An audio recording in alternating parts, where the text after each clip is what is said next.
So we just went over analytics event. Now we're going over generic event. An HTTP generic event allows third-party systems or devices to send Nx Witness an event using a standard REST API call in the form of an HTTP string or an HTTP request. If you're a developer, it's called HTTP GET request, right? But in Nx server API terms, we call it a create event API call, right? So it can be complicated. It can be very simple. We're going to show you guys a simple version of it right now, which you can use our generic event generator on my.networkoptix.com to play with. If you don't understand it, that's okay. You can still do it. Your developers will understand it. And in advanced training, we go into a little bit more detail about what it actually means. But for today, we're just going to show you how it works quickly, right? So, Nick, you've already set up one, right?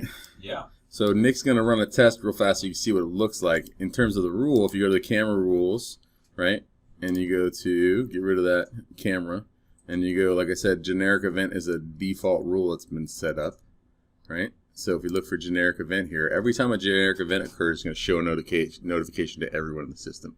So Nick will see it, I'll see it, and you guys will see it. So here we go. Nick, go ahead and create or do your generic event. So Nick's a third party.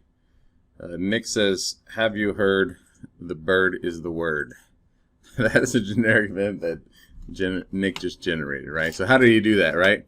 Well, if you go to my.networkoptix.com and you go to tools and you go to generic event generator, we have a generator here so you can see how it works, right? You're going to need to put your credentials into the system. You're going to need to put in one of the servers in your system addresses. So you can send a generic event to any system server and the whole system will receive that event, right? And then under details, you put in the event source, so Tony, right?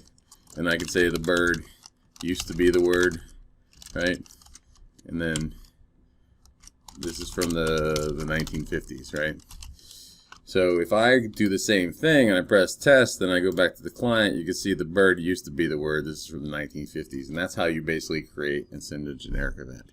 So again, generic events are really more for specific devices or systems. Some of our partners have created an interface similar to our generic event generator that's embedded in their software that allows you to trigger and send generic events from their software or devices to powered by Nx systems.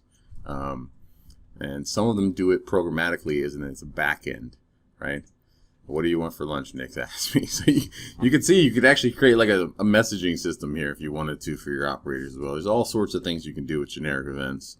Once an event comes in, you can also go in and you could filter it.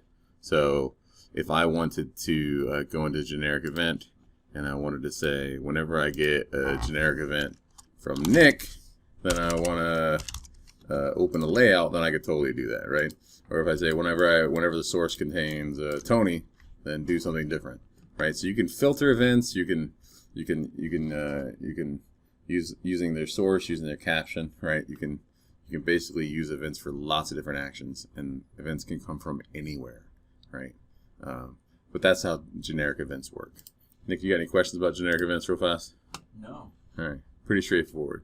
So the next event we're going to talk about is input signal on device.